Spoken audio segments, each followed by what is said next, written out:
સમાચારની વાતમાં આપનું સ્વાગત છે અને મારી સાથે જોડાઈ રહ્યા છે સ્પાર્ક કેપિટલ પ્રાઇવેટ વેલ્થના દેવાંગ મહેતા અને હું છું પ્રીતિ દલાલ. દેવાંગભાઈ, ઘણું સ્વાગત છે.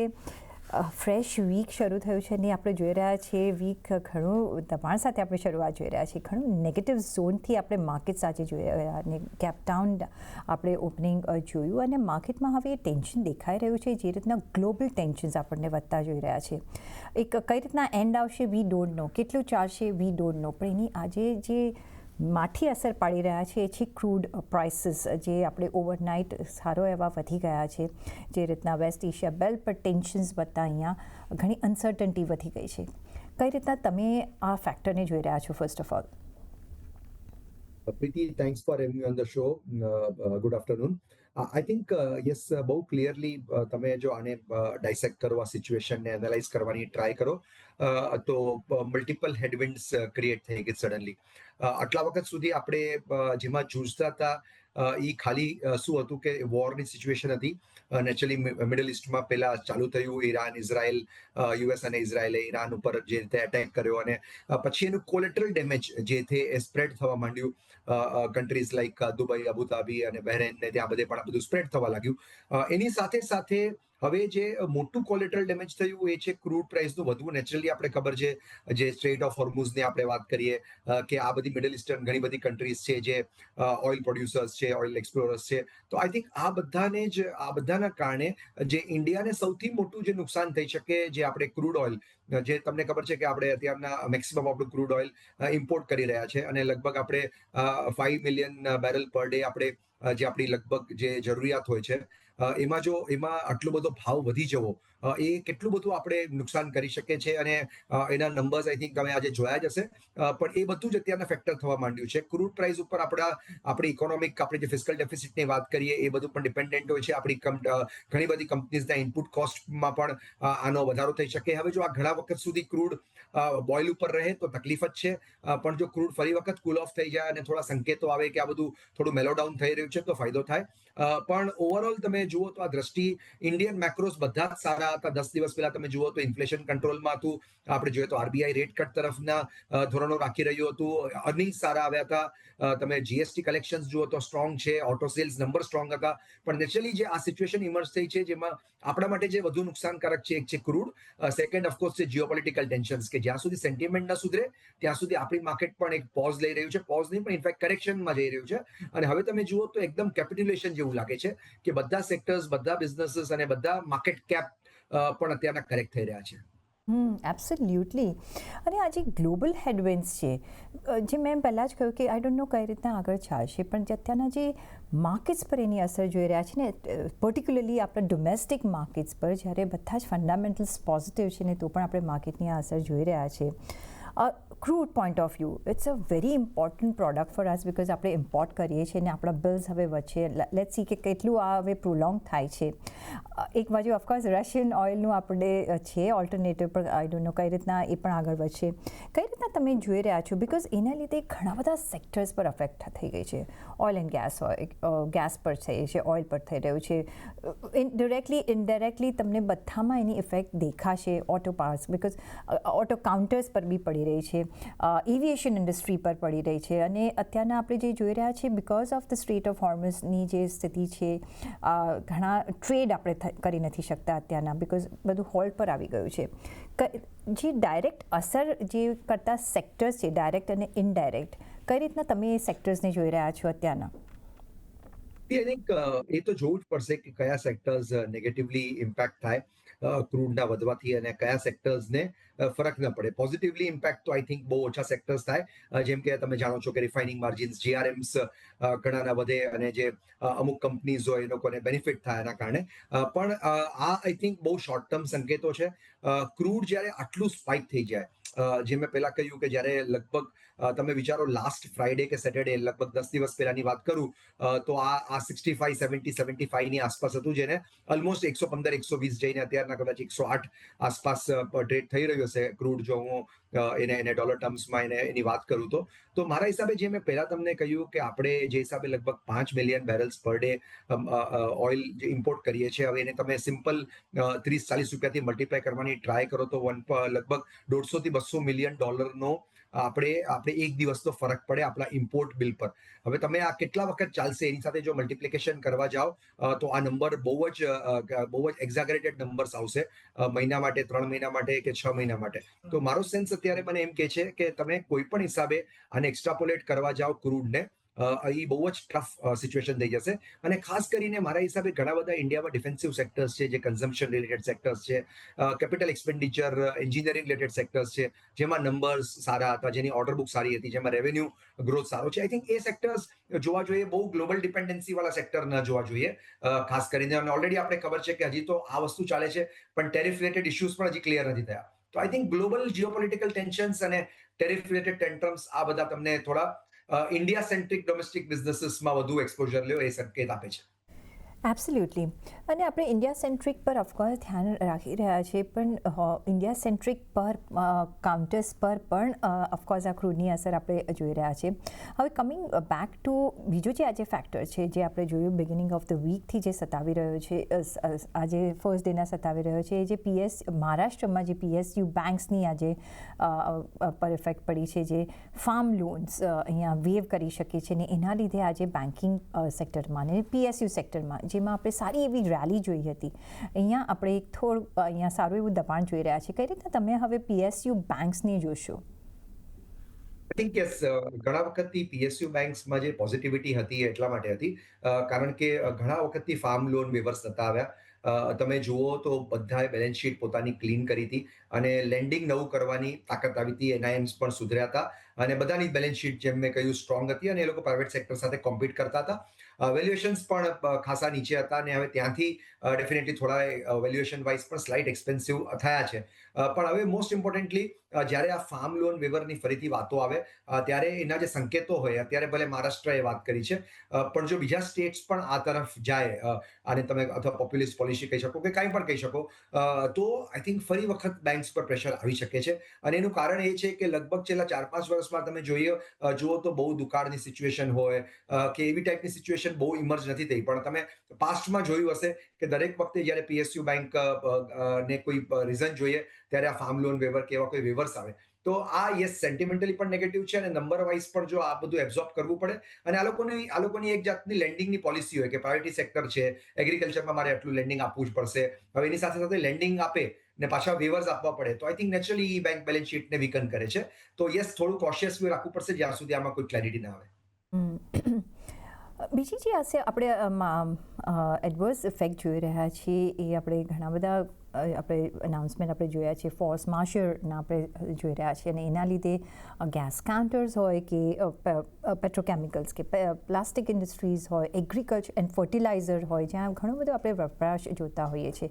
કઈ રીતના તમે જોઈ રહ્યા છો? બિકોઝ ડોમેસ્ટિકલી આપણે જો નજર કરીએ તો મેં કહ્યું ને કે જે ડિરેક્ટલી કે ઇનડિરેક્ટલી કશા ને કશા પર આપણને અસર પડતી દેખાઈ રહી છે. બીજી બાજુ એવિએશન ઇન્ડસ્ટ્રી પર આપણે નજર કરી રહ્યા છીએ, એ નથી ચાલતું તો હોટેલ ઇન્ડસ્ટ્રીઝ પર આપણે જોઈ રહ્યા છીએ. એટલે ફર્સ્ટ કે આ ગેસ કાઉન્ટર્સ પર તમે કઈ રીતના નજર રાખી રહ્યા છો? સો આઈ થિંક આમાં બહુ ક્લિયર છે કે તમે જે ઓઇલ માર્કેટિંગ કંપનીઝ હોય, ખાસ કરીને ઈ કંપનીઝ પર તો નેચરલી પ્રેશર આવી શકે જ્યાં સુધી ગવર્મેન્ટે હજી સુધી કીધું નથી કે પ્રાઇસ રાઇઝ થવા દેશે કે નહીં. અને અત્યારના તો એવા સંકેતો આવે છે કે કદાચ થોડા દિવસ માટે તો આ પ્રાઇસ શોક્સ એબ્ઝોર્બ થઈ જશે, કારણ કે ગવર્મેન્ટે પોતા પાસે કુશન બી રાખ્યું હતું, જેમ પહેલા એક્સાઇઝ વધારી હતી. પણ આનું જે ખાસ કરીને જે કંપનીઝ રિફાઇનિંગ કરતી હોય, જે કંપનીઝના GRM ઇમ્પ્રૂવ થાય અને ક્રૂડ જ્યારે વધતું હોય ત્યારે નેચરલી એ લોકોના રિયલાઇઝેશન આમાં ઇમ્પ્રૂવ થતું હોય છે.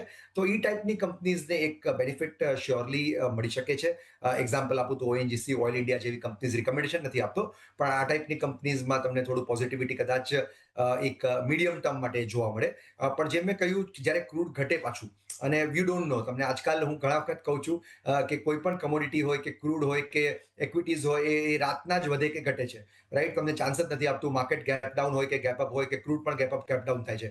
તો મારા હિસાબે બહુ ક્લિયર છે કે તમારે આમાં કોઈ સ્પેક્યુલેટિવ સંજોગો ક્રિએટ કરવા કરતા બહુ ક્લિયરલી તમારી ઇન્વેસ્ટમેન્ટ સ્ટ્રેટેજી પર ફોકસ કરો કે જ્યાં ક્રૂડ ડિપેન્ડન્સ તો છે જ ઇન્ડિયાનું. તમે જે સાચું કહ્યું કે બધી જ રીતે આપણે ક્યાંય ને ક્યાંય તો ક્રૂડનું એઝ અ ડેરિવેટિવ તરીકે યુઝ કરવાનું, અથવા ક્યાંક ને ક્યાંક crude as a input cost pressure આવશે અને ક્યાંક ફિસ્કલ ડેફિસિટ ઉપર ચિંતા આવશે મેક્રો ટર્મ્સમાં.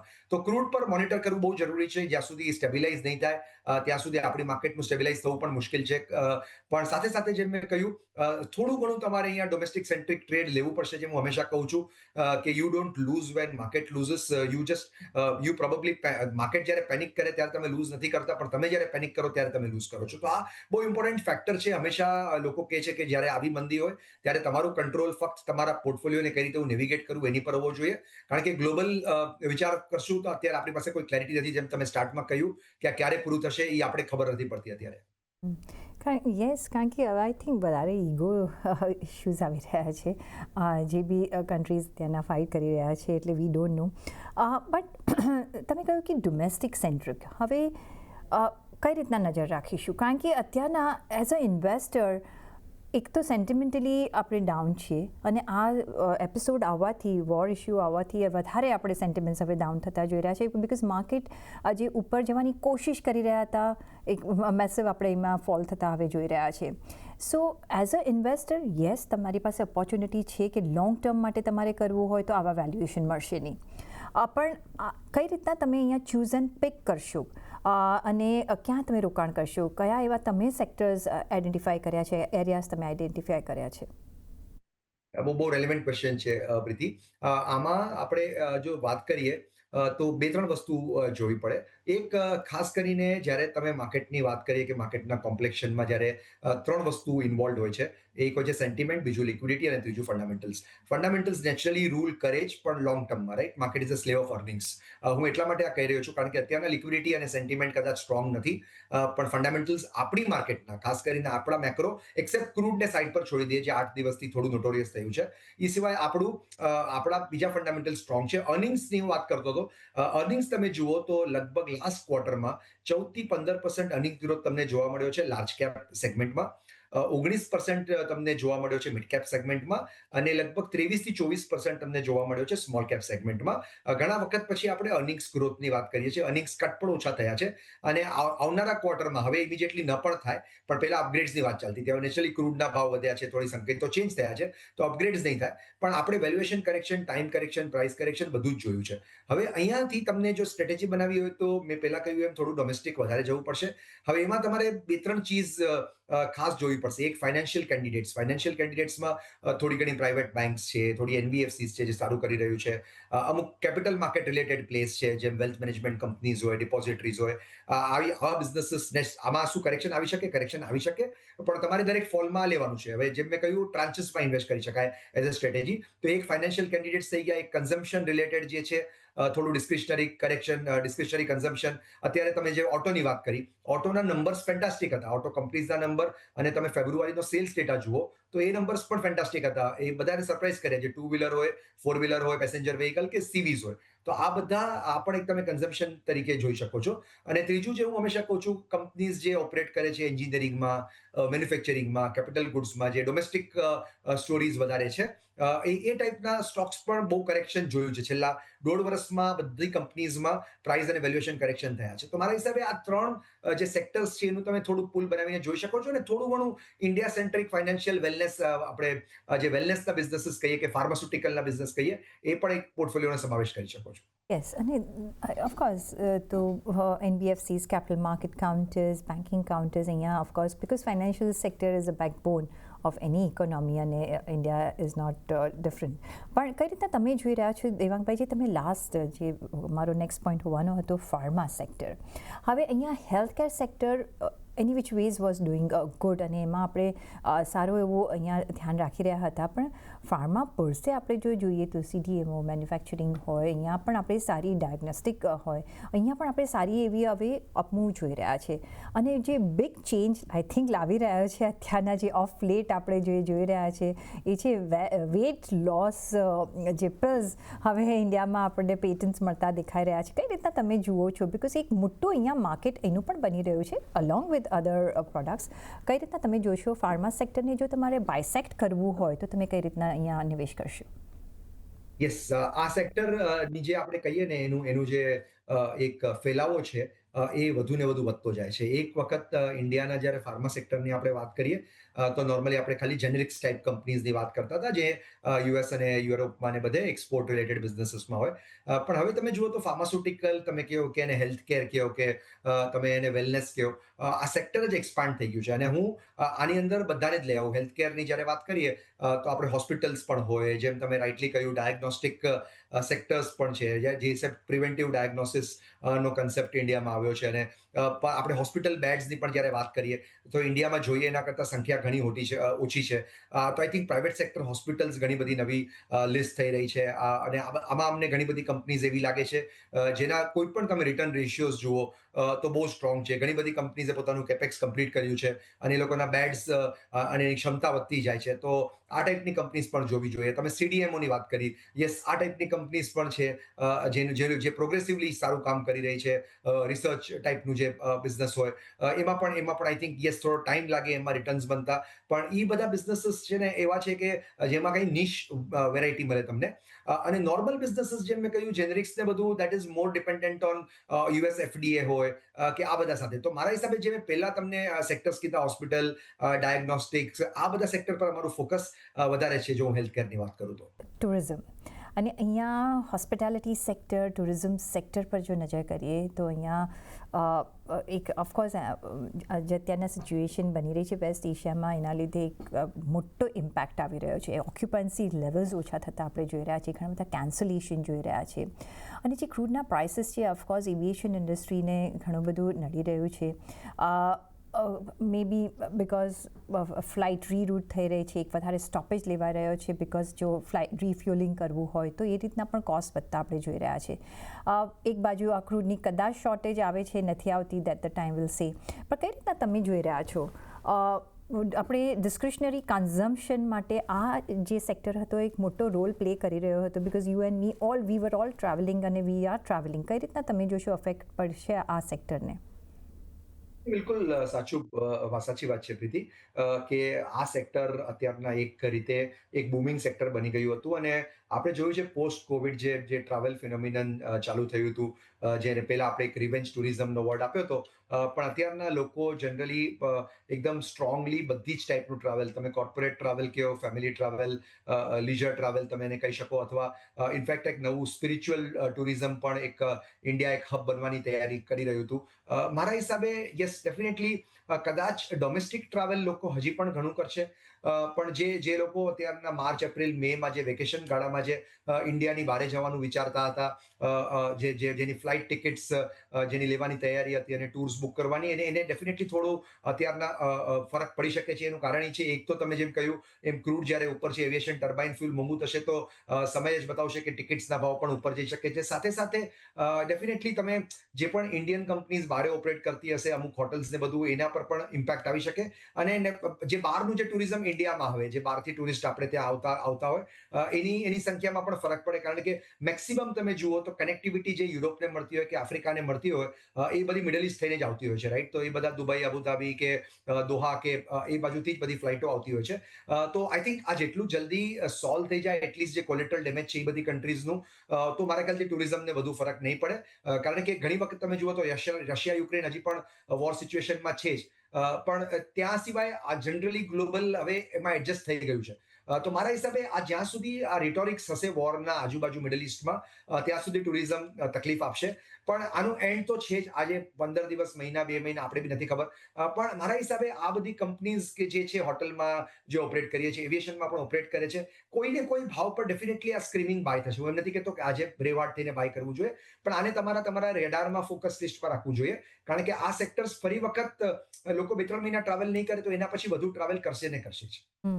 એટલે પાછું આપણે રિવેન્જ ટ્રાવેલિંગ કરીશું દેવાંગભાઈ, બિકોઝ આઈ થિંક આ રિવેન્જ ચાલુ જ રહેવું જોઈએ. વી ઓલ લવ ટ્રાવેલિંગ અને this is a good revenge to take, right?